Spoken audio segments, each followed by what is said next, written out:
আসার আগে একটু রাজ্জাকি ভাইয়ের কাছে একটু আসতে চাই। নীলুফার চৌধুরী উনি অনেক কথা বললেন, আপনার প্রতিক্রিয়া অথবা আপনার পক্ষ থেকে একটু জানতে চাই। সিম্পল কথা, ওনার কথা মতো এই সরকার অধীনে তারা নির্বাচনে যাওয়া উচিত না, যদি তার কথা সঠিক হয়। সরকার বৈধ না, স্বাধীন মালিক বলছে। বিএনপির তো সব পরিপক্ক রাজনীতিবিদ, তারা কি করলো? আর যদি রাষ্ট্রপতি অবৈধ হয়, আপনি কি কয় এই সরকারি যদি অবৈধ হয়, আপনি নির্বাচনে চাচ্ছেন কেন? আগে সরকারটাকে বৈধ করেন না। 3 নম্বর বলতে একটা ভূমিকম্প হইলে, সুনামি হইলে অনেক কিছু অনিয়ম হয়ে যায়। তো ভূমিকম্প কি শেষ হয়ে গেছে নাকি? এখন পর্যন্ত ঐক্যমত আসতে পারেন নাই, এই ইস্যুগুলো রয়েছে কেন? আর একটা কথা বলতেছে রাষ্ট্রপতি শপথ দিচ্ছে। রাষ্ট্রপতি শপথ দিতে বাধ্য। আপনি মনে করেন সম্পূর্ণ, আজিজ ভাই তাকান আমার দিকে, একটা সম্পূর্ণ নতুন সংবিধানও যদি আমরা বানাই, তর্কের খাতিরে বলছে, একদম নতুন সংবিধান বানাইলাম, তারপরে আমি প্রধানমন্ত্রী হইলাম, আমার শপথ দিবে কে? ওর দিবে কে? রাষ্ট্রপতি তখন কইতে পারবো, আমি তো এই সংবিধানের রাষ্ট্রপতি না, আমি তো আগের সংবিধানের রাষ্ট্রপতি। ওখানে ওই ঘটনা ঘটে নাই। শোনেন না, আমাকে যেহেতু উল্লেখ করে বলতেছেন, আমাকে উত্তর দিতে দেন। ওই সময়ে উপদেষ্টারা ইউনূস সহ হাজির 106 অনুচ্ছেদে রেফারেন্সের জন্য অপেক্ষা করতেছিল। ওইটা রেফারেন্স আছে, তারপরে ওত নিছে। আমি সাংবিধানিক সরকার, প্রেস সেক্রেটারি সাংবিধানিক সরকার, আপনি সিনিয়র অ্যাডভোকেট, আপনি আইনের বাইরে কথা বলেন না। আমি আসতেছি তো, বসেন না, আপনার তো বললাম। হ্যাঁ, তার মানে প্রধানমন্ত্রী যেই হোক, যেই বিধানে হোক, শপথ দিবে রাষ্ট্রপতি। অবশ্যই দায়িত্ব না, শুধু বাধ্য। আমি খুব চ্যালেঞ্জ করে বলছি, এখন আসেন ইউনূস সাহেব, ওনাকে 106 কি ওপিনিয়ন দিছে? এরকম একটা সময় সাংবিধানিক সংকট থাকলে একটা অন্তর্বর্তীকালীন সরকার বসতে পারে। তারপর ধরুন উনি ওত নিচ্ছেন, কি হিসাবে ওত নিচ্ছেন? সংবিধান সমুন্নত শেষ করতে দেন না, আমি বললে নাই। তারপর সে কি বলছে? আমি বাংলাদেশের নির্বাচিত প্রধানমন্ত্রী হিসেবে শপথ করিতেছি যে, বলছে না? তা বলবে কেন? বলে নাই তো, বলছে আমি বাংলাদেশের অন্তর্বর্তীকালীন সরকারের প্রধান হিসাবে শপথ করিতেছি যে। আমি তো বাংলাদেশের প্রধানমন্ত্রী বলতে পারি না, যদি ওই সংবিধানে ঢুকতে হয় আমাকে বাংলাদেশের প্রধানমন্ত্রী ঢুকতে হবে। আমি আবারও চ্যালেঞ্জ আপনাকেও করে দিলাম, আমি বাংলাদেশের প্রধানমন্ত্রী না হইলে আমি ওই সংবিধানে ঢুকতে পারবো না, কারণ ওই সংবিধানের ভিতরে তত্ত্বাবধায়ক সরকার নাই, অন্তর্বর্তীকালীন সরকারও নাই। যেই সরকারের নাম ও জায়গায় নাই, সে ও চালাইতে পারবে না। তারপরে আসেন, আমি অন্তর্বর্তীকালীন সরকারের প্রধান হিসাবে শপথ নিতেছি যে আমি সংবিধান সমুন্নত রাখবো। কোন সংবিধান? কোন সংবিধান? সে কি বলছে যে বাংলাদেশের গণপ্রজাতন্ত্রী বাংলাদেশ সরকারের 72 সালের প্রণীত সংবিধান? নো, বাংলাদেশে বলছে কি ইন্ডিয়ান সংবিধান। শেষ করতে দেন না, আপনি শেষ করতে, আরে বলতে দেন না, আপনি পরে বললেন। প্লিজ, আমি অন্তর্বর্তীকালীন প্রধান হিসেবে শপথ করিতেছি যে আমি সংবিধান সমুন্নত রাখবো। কোনটা? অন্তর্বর্তীকালীন সরকারের অন্তর্বর্তীকালীন সংবিধান। সেটা কোথায়? আরে কি আশ্চর্য ব্যাপার, আপনি ওইটার ভিতরে নাটকটা চালাবেন কেমনে? গায়ে হবে না তো। বাংলাদেশের সংবিধানে এখানে আপনি গায়ে জোরে করলে হবে না। রাখেন, আমি বলেন কেন? ইউনূস সাহেব যা বলছে তাই তো হচ্ছে নাকি? হ্যাঁ, সেটার জন্য জবাবদিহি করতে হবে তাকে। ইউনূস সাহেব কি বলছে? আমি সংস্কার করব, অল্প সংস্কার হলে ডিসেম্বর 2025, আর বেশি হলে জুন 2026, এর ভিতরে নির্বাচন দিয়ে উনি চলে যাবে। হ্যাঁ, এটা কি সংবিধান পারমিট করে তাকে? না, আমার সংবিধান পারমিট করে? মানছেন কেন তারা? ওইটাই সংবিধান। এই যে ইউনূস সাহেব যা বলতেছে মানতেছে, সেটা চলছে, ওইটাই সংবিধান। তা নাহলে আপনি বলেন না কেন আপনারা কেন মানতেছেন? আপনারা তো সব অবৈধ ইউনূস সাহেবের অবৈধ কর্মকাণ্ডের সাথে সম্পৃক্ত হইতেছেন। আপনারা কেন চ্যালেঞ্জ করতে পারেন নাই? ইউনূস সাহেব অবৈধ কাজ করতেছে এবং আপনারা সবাই তোতা পাখির মতো সায় দিতেছেন, ডাকতেছে, যাচ্ছেন, এবং ফাইনালি নির্বাচন 26-এ মানছেন। কি কে নির্বাচনটা কে দিছে? ইউনূস সাহেব। আমি আবারও বলছি, ওই সংবিধান মতো সে দেয় নাই, দিলে আপনারা চ্যালেঞ্জ করেন নাই কেন? যে ওই সংবিধানে তো আপনি 26-এ করতে পারেন না। আবারও বলছি, রাষ্ট্রপতি শপথ দিতে বাধ্য, সুতরাং এইখানে রাষ্ট্রপতির কোনো কৃতিত্ব নাই। আমি আবারও বলছি, সবাই কিন্তু অবৈধ। আপনারা এই যারা নির্বাচন করে যাবেন তারাও অবৈধ। ধন্যবাদ। জি, এম এ আজিজ, আমি আপনার কাছে একটু আসতে চাই যে অবৈধ সরকারের অধীনে তাহলে নির্বাচন কেন চাচ্ছে বিএনপি? না, রাজ্জাকি ভাই একজন সিনিয়র উকিল, উনি দেশ আছে এটা মনে করছে না, সরকার আছে এটা মনে করছে না, এই রাষ্ট্রের রাজনৈতিক দল আছে এটা মনে করছে না, শূন্যের উপরে ভাসছে। শোনেন, আমি বলছি, উদাহরণ দিচ্ছি, আমি উদাহরণ দিচ্ছি। আপনি 26শে মার্চ এই দেশের স্বাধীনতা ঘোষণা হয়েছে, 10ই এপ্রিল, না উদাহরণ দেই, 10ই এপ্রিল এই দেশে কোনো সরকার ছিল না।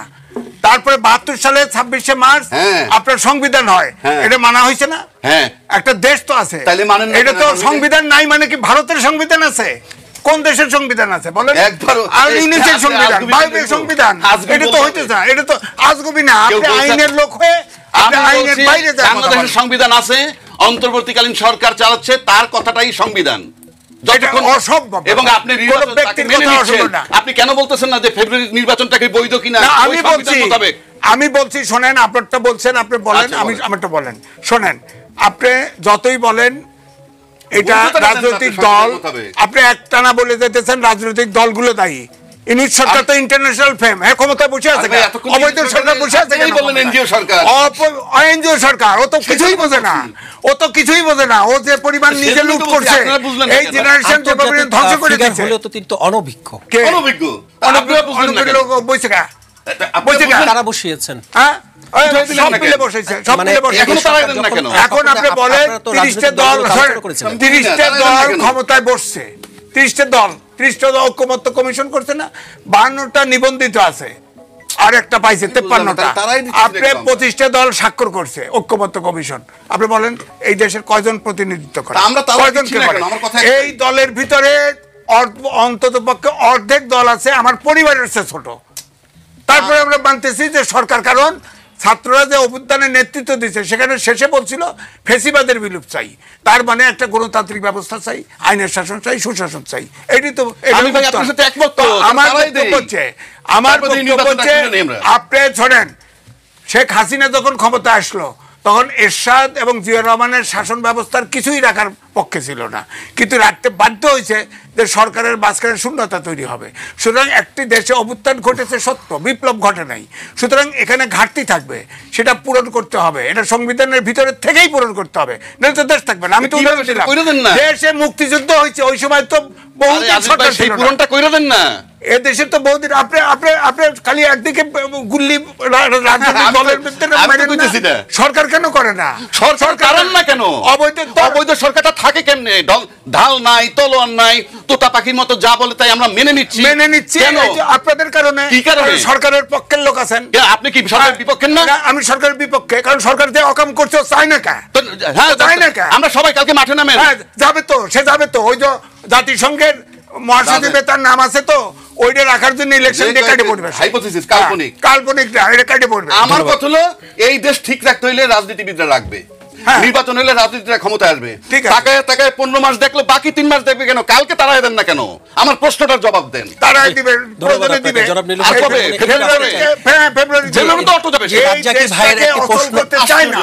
এই রাজনীতিবিদরা অচল করতে চায় না। ফেব্রুয়ারি পর্যন্ত দেখবেন, না হলে ওকে গলা ধাক্কা দিয়ে ফেলে আপনার তো কোনো দ্বারা উপায় নাই। একদিন স্লোগান দিলে আপনার এই সরকার, আমি তো বলি নামাই দেন অলরেডি। তো মনে করে কি জানেন, ধারণা কি আপনাদের, ধারণা কি জানেন, আমরা দেশটাকে ভালোবাসি না। জনাব নীলুফার চৌধুরী মনে এই সরকারের প্রতি তাহলে রাজনৈতিক দলগুলো সিদ্ধান্ত নিচ্ছে না কেন? তাকে তারাই দেন না কেন? আমার কথা একটাই, আপনিও তারাবেন। আমি তো বলতেছি তারাইতে, হ্যাঁ ফেব্রুয়ারিতে দিতে চাইছে, ফেব্রুয়ারিতে সামনে যাবে। ও দেশটাতে যাতে দেশটা যাতে সমস্যা না পড়ে, এই জন্য ওকে রাখা হয়েছে, ওকে বিদায় করা হবে। তো ফেব্রুয়ারি পর্যন্ত টাইম দিছেন। জনাব রাজ্জাকি, আমি আপনার কাছে আসবো, জনাব রাজ্জাকি আমি আপনার কাছে আসবো। আমি একটু নীলুফার চৌধুরী মনি, আমি আপনার কাছ থেকে জানতে চাই, দলগুলো তাহলে এই যে সরকারের প্রতি সিদ্ধান্ত নিচ্ছে না কেন? দেখেন, এই সরকারের প্রতি যেটা আজিজ ভাই বললেন বা ইসে বললেন, ভাই রাজ্জাকি ভাই বললেন, দুইজনই আমি এইখানে বলতে চাই, ছাত্ররা কি চেয়েছে? ছাত্ররা চেয়েছে ফেসিবাদের বিলোপ চাই না। ওইটা এইখানে ওই যে সরকারটা আসলো কিভাবে? ফেসিবাদের বিলোপ চাওয়ার জন্য আপনার 72-এর সংবিধানে কোথাও কি আছে যে ফেসিবাদের জন্ম দেয়? ওখানে সংবিধানকে আমরা বারবার কাটাছেড়া করি, দোষ দেই, এটা বেহুদা। সংবিধানের জায়গায় আছে, আমরা মানি না। যতবার আপনার আর্মি ক্ষমতায় আসছে, সংবিধানের মধ্যে কি কোথাও লেখা আছে?